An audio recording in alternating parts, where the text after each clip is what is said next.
أعوذ بالله من الشيطان الرجيم. بسم الله الرحمن الرحيم.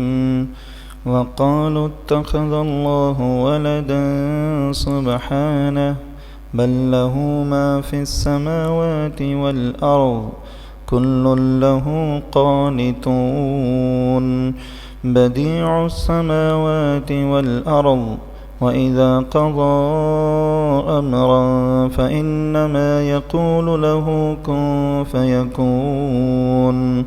وقال الذين لا يعلمون لولا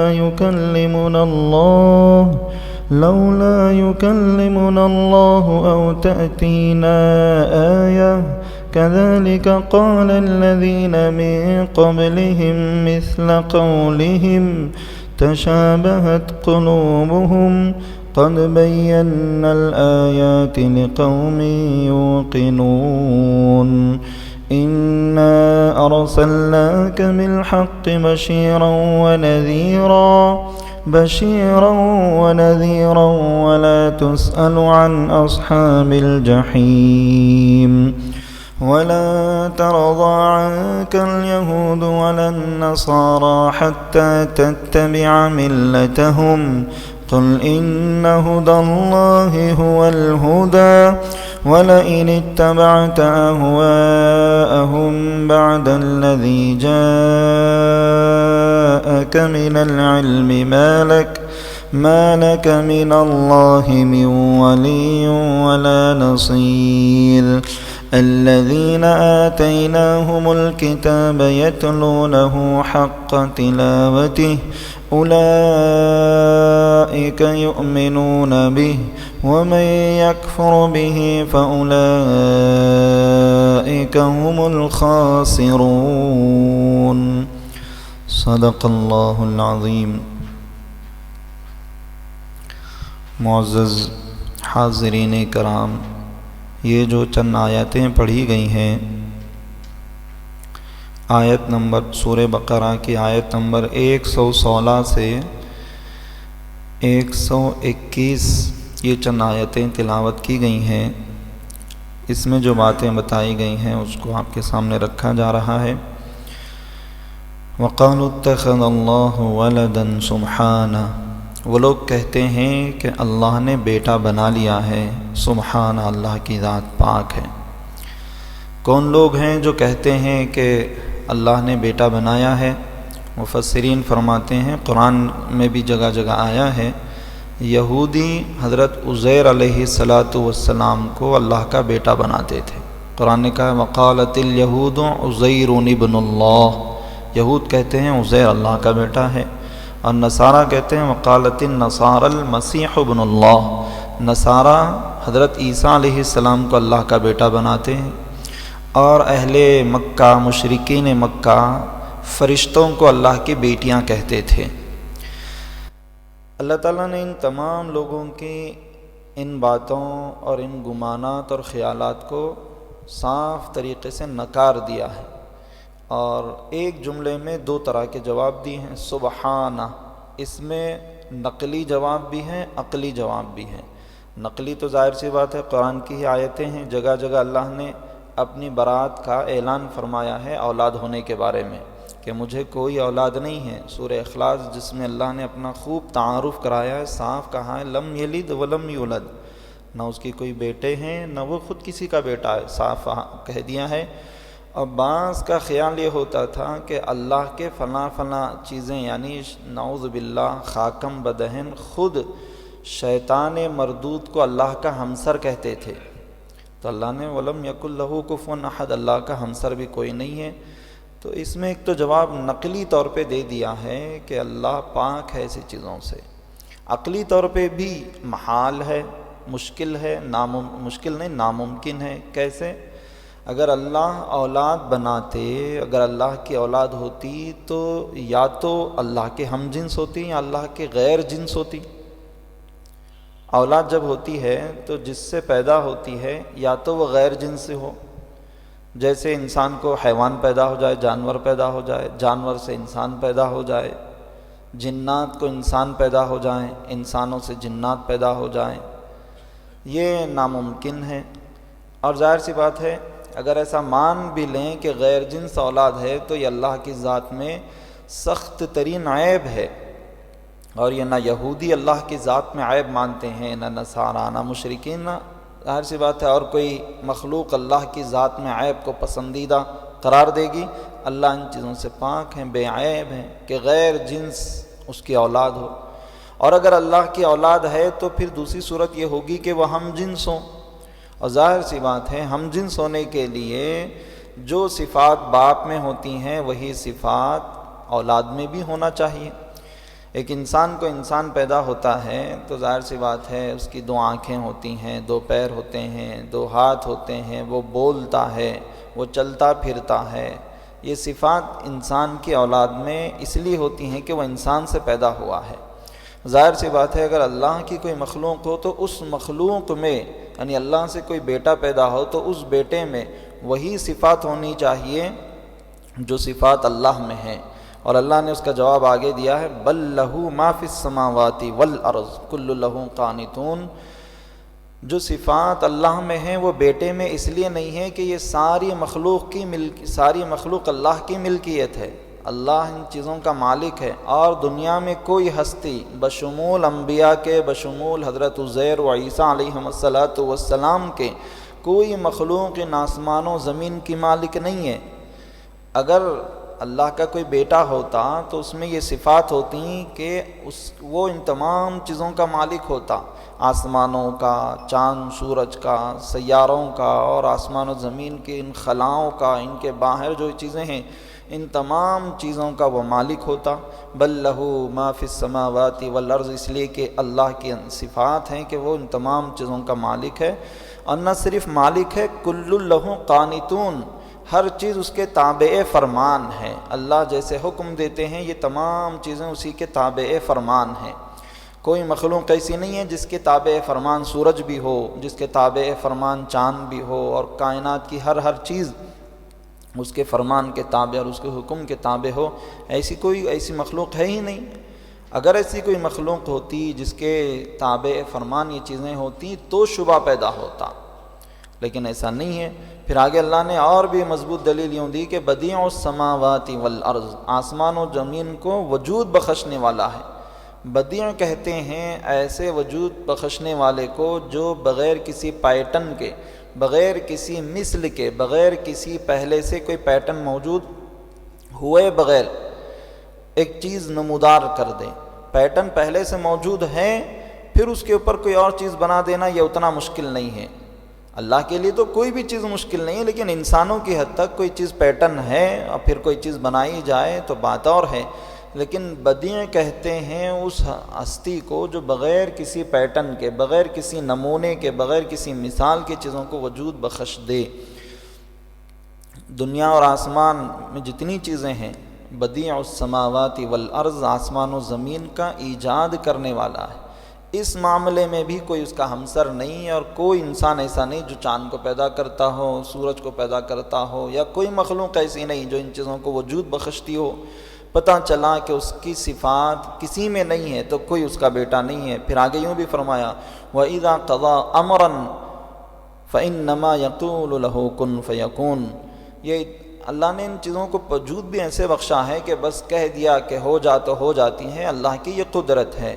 اللہ کی جب ایسی بڑی قدرت ہے تو پھر اس کا جو بیٹا ہوگا اس میں بھی ان قدرتوں کا ہونا ناگزیر ہے، یہ چیزیں اس کے اندر ہونا چاہیے۔ انسان سے پیدا ہونے والے انسان میں انسان کی صفات ہوتی ہیں، جنات سے پیدا ہونے والے اس کی اولاد میں اس کی صفات ہوتی ہیں۔ ہر مخلوق جو کسی سے پیدا ہوتی ہیں تو اس کی صفات اس میں ہوتی ہیں۔ اگر عزیر علیہ السلام اللہ کے بیٹے ہیں، نصارہ کہتے ہیں کہ عیسیٰ علیہ السلام اللہ کے بیٹے ہیں، اگر اللہ کے وہ بیٹے ہوتے، ملائکہ اللہ کے بیٹیاں ہوتیں تو یہ صفات ان کے اندر ہونی چاہیے۔ لیکن ظاہر سی بات ہے سر کے آنکھوں سے دیکھا گیا، پوری دنیا اس بات کی گواہ ہے، نہ عزیر اس بات کی قدرت رکھنے والے ہیں، نہ عیسیٰ اس بات کی قدرت رکھنے والے ہیں علیہم السلام، اور نہ ملائکہ اس بات کی قدرت رکھنے والے ہیں۔ تو ظاہر سی بات ہے نہ عیسیٰ اللہ کے بیٹے ہوئے، نہ عزیر اللہ کے بیٹے، نہ ملائکہ اللہ کی بیٹیاں ہوئیں۔ جہاں تک اللہ تعالیٰ یہ بات ہے کہ اللہ تعالیٰ نے فرشتوں کو چند چیزوں پر معمور کر رکھا ہے، تو اس سے شبہ نہیں پیدا ہونا چاہیے، اللہ نے خود انہیں مقرر کر رکھا ہے۔ قرآن نے صاف کہا ہے لا یعصون اللہ ما امرہم ویفعلون ما یؤمرون، اللہ جو حکم دیتے ہیں یہ وہی کرتے ہیں، اور ان کا دائرہ کار بھی محدود ہے، جس کو جس کام پر معمور کر دیا گیا وہ وہی کام کرتے ہیں، اپنے دائرے سے باہر نکل نہیں سکتے ہیں۔ اور اللہ کی قدرت تو یہ ہے کہ تمام چیزیں اس کے دائرے قدرت میں ہیں، وہ دائرے سے باہر جانا اس کا کوئی دائرہ ہی نہیں ہے۔ یہ جو چیزیں مخلوق ہیں، ملائکہ اور فرشتے، جہاں جہاں مقرر کیے ہوئے فرشتے ہیں، ان کا اپنا دائرہ کار ہے، اپنے دائرہ کار سے یہ نہیں ہٹ سکتے، نہیں نکل سکتے۔ اللہ جو حکم دیتے ہیں بس اللہ کے حکم کی تابع داری ہی ان کا دائرہ کار ہے۔ پتہ چلا اللہ کی کوئی اولاد نہیں ہے۔ اللہ نے نقلی طور پہ بھی عقلی طور پہ بھی، نقلی طور کا مطلب یہ ہے کہ اللہ نے خود کہہ دیا ہے کہ کوئی اولاد نہیں ہے، نقلی طور پہ صاف فرما دیا۔ پھر انسانوں کو اپیل کی ہے، انسانوں کی عقل کو جھنجھوڑا ہے اور ان سے پوچھا ہے کہ چاروں طرف غور کر کے دیکھو، اپنی عقل کا استعمال کر کے دیکھو، اللہ کی کوئی بیٹی یا اللہ کا کوئی بیٹا ہو بھی سکتا ہے کیا نہیں ہو سکتا ہے؟ تم اپنی آنکھوں سے دیکھتے ہیں، جس کی جو اولاد ہوتی ہے اس کی صفات اس میں ہوتی ہیں، اللہ کے بیٹے ہوتے تو ان میں بھی وہ صفات ہونی چاہیے۔ پھر اس بات سے بھی بعض کو شبہ ہو سکتا ہے کہ عزیر علیہ السلام کے اندر چند قدرتیں تھیں، عیسیٰ علیہ السلام مردوں کو زندہ کر دیتے، عیسیٰ علیہ السلام کوڑ والی بیماری کو درست کر دیتے، تو یہ اللہ کی طرف سے دیے ہوئے وہ معجزے ہیں جس معجزوں کی وجہ سے اللہ اپنی قدرت دکھانا چاہتے ہیں، لوگوں کو اپنی طرف بلانا چاہتے ہیں، یہ معجزے کہلائے جاتے ہیں۔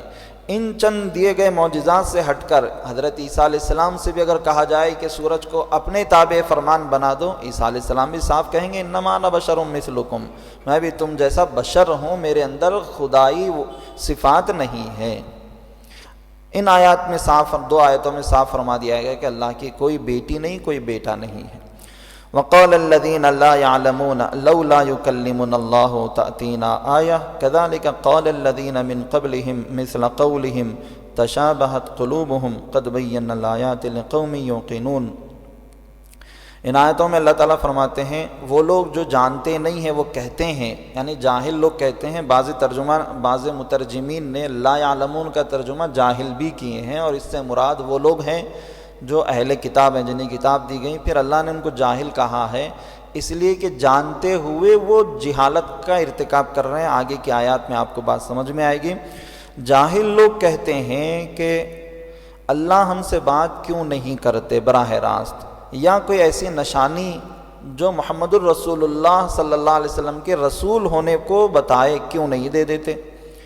اللہ تعالیٰ کہتے ہیں كَذَلِكَ قَالَ الَّذِينَ مِن قَبْلِهِمْ مِثْلَ قَوْلِهِمْ، یہ جو کہہ رہے ہیں محمد تمہارے دور کے لوگ، یہود اور نصارہ، یہ جو اور مشرکین مکہ تم سے جو آج کہہ رہے ہیں یہ کوئی آج کی نئی بات نہیں ہے، اس سے پہلے کے لوگوں نے بھی ایسی کہا تھا۔ كَذَلِكَ قَالَ الَّذِينَ مِن قَبْلِهِمْ مِثْلَ قَوْلِهِمْ، انہی کی طرح سے اس سے پہلے کے لوگوں نے بھی کہا تھا۔ تشابہت قلوبہم، پتہ چلا دونوں کے دل ملتے جلتے کج فہمی میں، کج روی میں ہیں، دل خراب ہو گئے ہیں۔ وہ لوگ بھی برے تھے جو حضرت موسیٰ کے دور میں تھے، موسیٰ سے کچھ کہتے تھے، یہ لوگ بھی برے ہو گئے ہیں، آپ سے وہی بات کہہ رہے ہیں جو اس دور میں ان کے لوگوں نے کہا تھا، ملتے جلتے دل بن گئے۔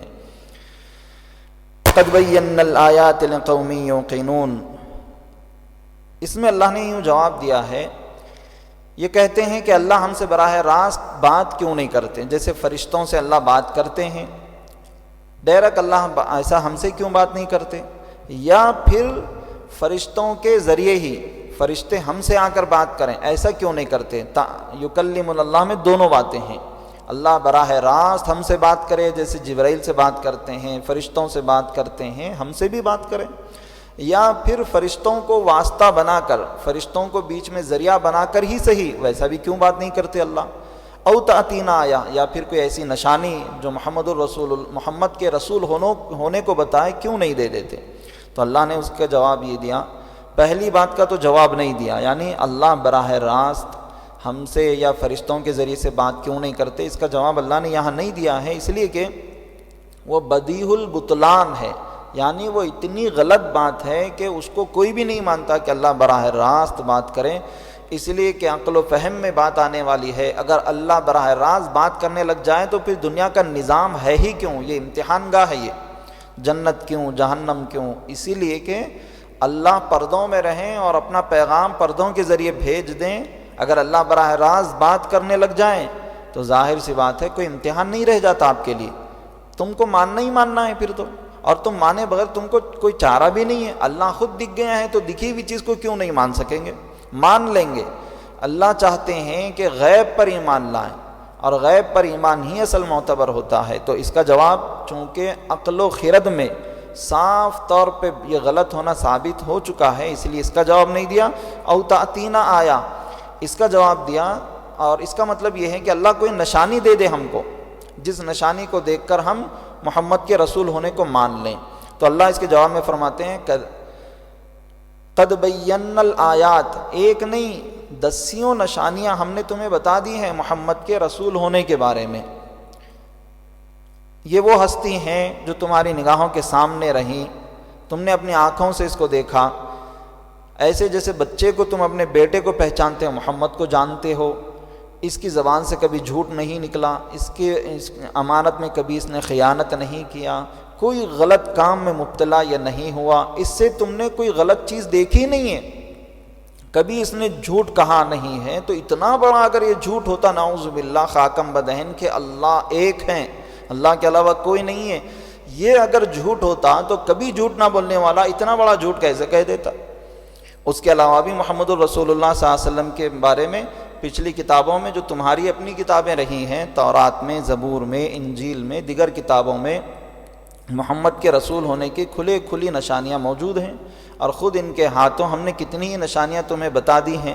اتنی نشانیوں کے باوجود بھی اگر تم نہیں مانتے ہیں تو اس کا مطلب یہ ہے کہ تم نے اپنے ہدایت کے راستے کو مکمل طریقے سے بند کر لیا ہے۔ اسی کی طرف اشارہ آگے یوں آیا ہے، انا ارسلناک بالحق بشیرا ونذیرا ولا تسأل عن اصحاب الجحیم۔ اسی سے ریلیٹڈ یہ آیت ہے۔ اللہ فرماتے ہیں محمد الرسول اللہ صلی اللہ علیہ وسلم آپ اللہ کے رسول ہیں، بشارت دینے والے ہیں، ڈرا دینے والے ہیں۔ بات یہ تھی کہ اللہ کے نبی محمد الرسول اللہ صلی اللہ علیہ وسلم رحمت للعالمین ہیں، مجسمہ رحمت ہیں۔ آپ اپنی امت کے لیے، انسانوں کے لیے جیسے آگ اس میں موم گھل جاتی ہے، اپنی امت کے لیے آپ کا دل رنج میں گھلے چلے جاتا تھا، بے چین بے قرار ہوتے تھے، ایک ایک بندے کے لیے بے چین ہوتے تھے۔ کیسے کیسے واقعات ہم نے سیرتی کتابوں میں نہیں پڑھے۔ آپ علیہ الصلاۃ والسلام ابو جہل کے در پہ جاتے ہیں، ابو لہب کے در پہ جاتے ہیں، ان شریروں کے در پہ جاتے ہیں جنہوں نے آپ کو تکلیف دینے میں کوئی کسر چھوڑ نہیں رکھی تھی۔ آپ ان کے در پہ جاتے ہیں، گھر کے ہی دروازے کو نہیں، دل کے دروازے کو دستک دیتے ہیں، منت سماجت کرتے ہیں۔ یہ تو آپ کے ذات سے، پھر آپ نے جو تعلیمات دیں اور جو پیغامات اور جو ہدایات دیں وہ سراپا رحمت ہیں۔ آپ مجسمہ رحمت ہیں۔ جب آپ کو اس بات کی اطلاع ملی اوپر کی آیتوں میں کہ یہ لوگ ہمیشہ کے لیے بدبخت ہو چکے ہیں، جانتے بوجھتے صاف نشانیوں کے آنے کے باوجود بھی ماننے کے لیے تیار نہیں ہیں، تو اللہ نے ان پر مہر لگا دی ہے۔ جب یہ بات اللہ کے نبی صلی اللہ علیہ وسلم کو پتہ چلی تو ظاہر سی بات ہے آپ غم میں گھل جائیں گے، آپ تنگ دل ہو جائیں گے، تکلیف میں مبتلا ہو جائیں گے۔ اس لیے اللہ نے صاف فرما دیا ہے کہ محمد الرسول اللہ صلی اللہ علیہ وسلم آپ اللہ کے رسول ہیں، آپ کا فریضہ منصبی ہے بشارت سنا دینا، لوگوں کو ڈرا دینا۔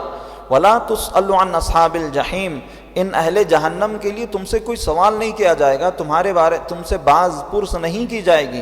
آپ بے فکر ہو کر اللہ کے پیغام کو 2 4 کی طرح سے پہنچا دیجئے، ماننے والوں کو بشارتیں خوب سنا دیجئے، نہ ماننے والوں کو سخت ترین جہنم اور جیسے ڈرانے کے اللہ نے احکام دیے ہیں وہ آپ ڈرا دیجئے۔ بشیر ہیں آپ، نذیر ہیں۔ اِنَّا أَرْسَلْنَاكَ بِالْحَقِّ بَشِيرًا وَنَذِيرًا وَلَا تُصَلُّ عَنْ أَصْحَابِ الْجَحِيمِ۔ اگلی آیت ہے آیت نمبر 120 میں اللہ فرماتے ہیں وَلَن تَرْضَىٰ عَنْكَ الْيَهُودُ وَلَا النَّصَارَىٰ حَتَّىٰ تَتَّبِعَ مِلَّتَهُمْ۔ یہ یہود و نصارہ کا حال یہ ہے محمد رسول اللہ صلی اللہ علیہ وسلم، یہ تم سے کبھی ہرگز راضی نہیں ہوں گے راضی ہو ہی نہیں سکیں گے۔ اس کا ترجمہ لن ترا، عربی گرامر کے اعتبار سے فعل مضارع یعنی ایک ہوتا ہے پاسٹ ٹینس اور ایک ہوتا ہے پریزنٹ اینڈ فیوچر ٹینس۔ اس کے اوپر اگر لا داخل کیا جائے تو سادہ ترجمہ ہوتا ہے کہ مثلا مارنے کے سلسلے میں ہے کہ لا یضرب، وہ نہیں مارے گا۔ لم یضرب کا مطلب وہ اب تک نہیں مارا، لیکن لن یضرب، لام اور نون لن اگر مضارع پر داخل کیا جائے تو اس کا ترجمہ ہوگا وہ ہرگز نہیں مارے گا، کچھ بھی ہو جاؤ وہ مار نہیں سکتا ہے۔ وہی الفاظ یہاں استعمال ہوئے ہیں لن ترضا، یہ راضی ہی نہیں ہوں گے، یہود و نصارہ تم سے راضی ہو ہی نہیں سکیں گے۔ ان کی سرشت میں، ان کی فطرت میں، ان کے رگ و پے میں گمراہی داخل کر دی گئی ہے، راضی نہیں ہو سکیں گے۔ ہاں حتیٰ تتبع ملتہم، تم کو اپنی طرف کھینچیں گے، اپنی ملت میں داخل کریں گے۔ جب تم ان کی ملت میں جاؤ گے تو تب یہ آپ سے راضی ہوں گے، اور یہ تو محال ہے۔ اس لیے محال ہے کہ اللہ تعالیٰ نے جو قرآن اور حدیث میں دلیلیں آ گئی ہیں، صاف صاف حق کیا ہے وہ آ گیا ہے، اور حق کے موجود ہوتے ہوئے ظاہر سی بات ہے انسانی فطرت کسی چیز کو دیکھ لی ہو، کسی چیز کو جان لی ہو۔ ایک انسان ہے جو سورج کو دیکھ لیا ہے، دھوپ دیکھ لیا ہے کھڑکی سے، اندر بیٹھا ہے، کسی نے آ کر کہا کہ رات ہے سورج نہیں ہے، سورج نہیں بلکہ رات 12 بج رہے ہیں، تو وہ کیسے مانے گا؟ وہ مان نہیں سکتا ہے۔ تلوار کی نوک پہ بھی اسے کہلوایا جائے تو مان نہیں سکتا ہے، اگر کہہ بھی رہا ہے اگر تلوار کے ڈر سے، خوف سے، تو اس کا دل ماننے کے لیے راضی نہیں ہے۔ محمد الرسول اللہ صلی اللہ علیہ وسلم کے پاس حق کی حقانیت بھی اسی طرح سے واضح اور جلی ہے، صاف صاف ہے۔ جیسے دوپہر کے 12 بجے سورج نکل آتا ہے، ایسے ہی محمد الرسول اللہ صلی اللہ علیہ وسلم کے لیے بھی حقانیت ایسی ہی واضح ہے۔ محمد کیسے مانیں گے؟ خوف اگر انہیں دلایا جائے تو وہ خوف کھانے والے نہیں ہیں۔ اللہ کے لیے وہ اللہ کی طرف سے نبی بنا کر بھیجے گئے ہیں، خوف زدہ وہ ہو نہیں سکتے ہیں۔ لہذا یہ محال ہے کہ محمد تم ان کی بات مان لو۔ پتہ چلا کہ وہ راضی بالکل بہرحال ہوں گے ہی نہیں، ان سے آپ بے فکر ہو جائیے، ان کے بارے میں پرواہ نہ کیجیے۔ حتی تتبع ملتہم، فرما دیجیے ان سے قل ان ھدی اللہ ھو الھدی، تمام طرح کے دلائل کے روشنی میں حق یہ ہے میں جان چکا ہوں، لہذا قل ان ھدی اللہ ھو الھدی، ہدایت تو بس وہی ہے جس کو اللہ تعالیٰ نے بتا دیا ہے۔ وَلَئِنِ اتَّبَعْتَ أَهْوَاءَهُمْ بَعْدَ الَّذِي جَاءَكَ مِنَ الْعِلْمِ مَا لَكَ مِنَ اللَّهِ مِنْ وَلِيٍّ وَلَا نَصِيرٍ، اور اگر فرض محال اگر تم ان کی بات مان بھی لوگے، اس بات کے بعد کہ تمہارے پاس علم آ چکا ہے، سچ کیا ہے وہ معلوم ہو چکا ہے، حق کیا ہے اس بات کو اللہ نے صاف واضح کر دیا ہے، اس کے بعد بھی اگر چلے جاتے ہیں تو مَا لَكَ مِنَ اللَّهِ مِنْ وَلِيٍّ وَلَا نَصِيرٍ، تمہارا کوئی مددگار اور کوئی ساتھی دوست نہ ہوگا۔ مفسرین فرماتے ہیں کہ یہ بھی امر محال ہے، اللہ کے نبی صلی اللہ علیہ وسلم کے لیے براہ راست نہیں بلکہ اللہ کے نبی صلی اللہ علیہ وسلم کو مخاطب کر کے امت کو بتایا گیا ہے۔ اللہ کے نبی صلی اللہ علیہ وسلم سے تو وَلَئِنِ اتَّبَعْتَ أَهْوَاءَهُمْ کی بو بھی نہیں آ سکتی ہے کہ آپ ان کے خواہشات کی اتباع کریں گے، یہود و نصارہ کی خواہشات کی اتباع کر لیں گے، یہ ممکن ہی نہیں ہے۔ پھر بھی اللہ نے کیوں کہا وَلَئِنِ اتَّبَعْتَ؟ دراصل اللہ کے نبی صلی اللہ علیہ وسلم کو مخاطب کر کے پوری امت کو بتایا گیا ہے کہ اے محمد الرسول اللہ کی امت، اگر تم ان کی خواہشات کی ذرے برابر بھی اتباع کرو گے تو مَا لَكَ مِنَ اللَّهِ مِنْ وَلِيٍّ وَلَا نَصِيرٍ، کوئی دوست اور تمہارا مددگار ہو ہی نہیں سکے گا، تم بے یار و مددگار چھوڑ دیے جاؤ گے۔ مفسرین نے یہاں تک فرمایا ہے کہ اس کا تعلق دنیا سے بھی ہے، اس کا تعلق آخرت سے بھی ہے۔ دنیا سے بھی اس طرح سے ہے کہ جو قوم سے مراد جو مسلمان ہے، محمد رسول اللہ صلی اللہ علیہ وسلم کو ماننے والے جتنے بھی ہوں گے، اگر یہود و نصارہ کی خواہشات کے اتباع میں لگ جائیں گے تو دنیا میں بھی بے یار و مددگار ہو جائیں گے، اور آخرت میں تو ہوں گے ہی ہوں گے۔ بڑا سبق آموز آیت ہے یہ اس دور کے لحاظ سے، جس دور میں مغربی تہذیب اور یورپی کلچر سے متاثر ہم ہوتے چلے جا رہے ہیں، اور اس طرح سے ہوتے چلے جا رہے ہیں کہ اگر ہم یہ نہیں کریں گے تو وہ کیا سمجھیں گے، یہ کام نہیں کریں گے تو وہ کیا سمجھیں گے. یہ شبہ انسان کے دل میں نہیں گزرنا چاہیے. اللہ کیا چاہتے ہیں وہ دیکھنا چاہیے بس. اللہ اور اللہ کے نبی کیا چاہتے ہیں. آدمی بیٹھے سماج کو دیکھے، تہذیب اور کلچر کو دیکھے. قسم قسم کی تہذیبیں ہیں، قسم قسم کے کلچر ہے، قسم قسم کی بولیاں بولی جا رہی ہیں. تو ان بولیوں میں، ان تہذیبوں میں اللہ کی بولی کون سی ہے؟ بس اللہ کی تہذیب کون سی ہے؟ محمد الرسول اللہ کی تہذیب کون سی ہے وہ دیکھ لے.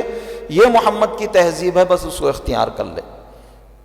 من کان للہ کان اللہ لہ. جو اللہ کا ہو جائے گا، محمد الرسول اللہ کا ہو جائے گا، سب کچھ اس کا ہو جائے گا. ایک دن ایسا آئے گا. ایک خاندان کا مثلاً ایک آدمی ہے جس خاندان میں یورپی کلچر چلتا ہے، مغربی تہذیب ہے یا غیر اسلامی تہذیبیں ہیں.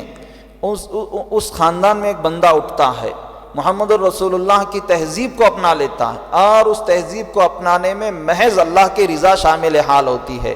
ایک دن، دو دن، چند دن تانے ہو سکتے ہیں، ملیں گے، اور چند دن کے گزرنے کے بعد اس کی استقامت اور اس کی مضبوطی لوگوں کے دلوں میں جگہ بنائے گی، اور پھر دیکھتے ہی دیکھتے دنیا اس کے تابع ہو جائے گی. بندے کو ایسا رہنا چاہیے کہ وہ نمونہ بنے دوسروں کے لیے، لوگ اس کی اتباع کریں اور وہ اللہ کی اتباع کرے.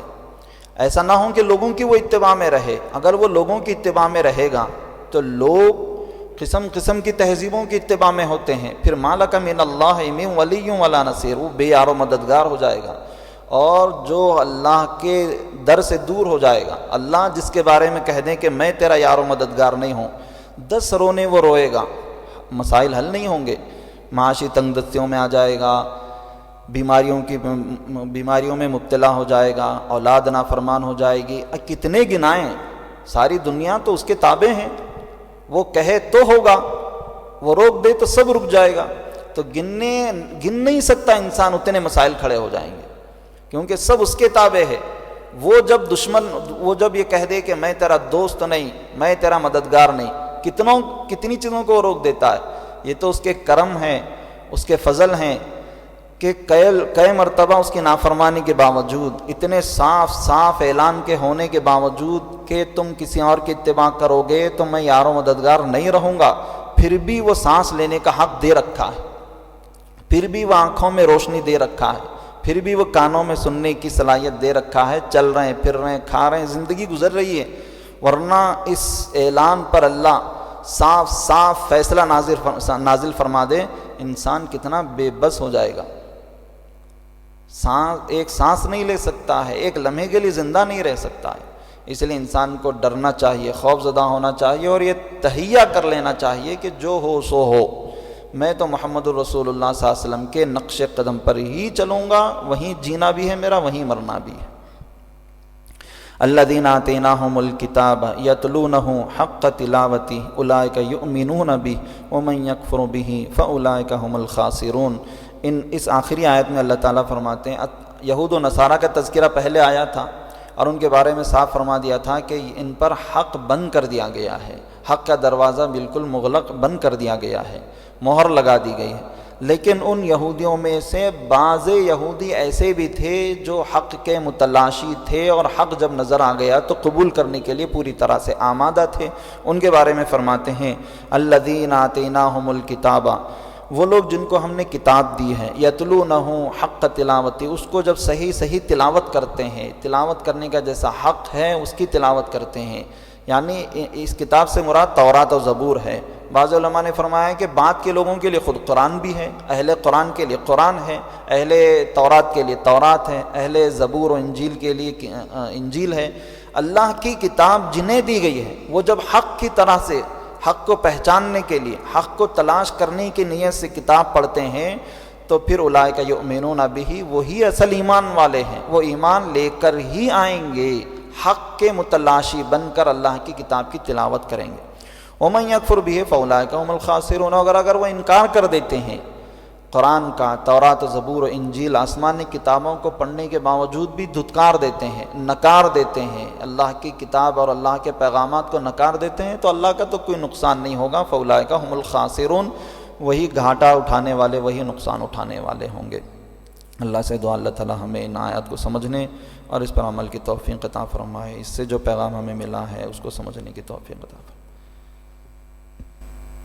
مختصر دعا کر لیجیے۔ الحمدللہ رب العالمین، اللہم صلی وسلم وبارک علی سید المرسلین، ربنا آتنا فی الدنیا حسنۃ وفی الآخرۃ حسنۃ وقنا عذاب النار، ربنا آتنا فی الدنیا حسنۃ وفی الآخرۃ حسنۃ وقنا عذاب النار، اللہم ارنا الحق حقا وارزقنا اتباعه وارنا الباطل باطلا وارزقنا اجتنابه، صلی وسلم وبارک علی سید المرسلین برحمتک یا ارحم الراحمین، والحمد للہ۔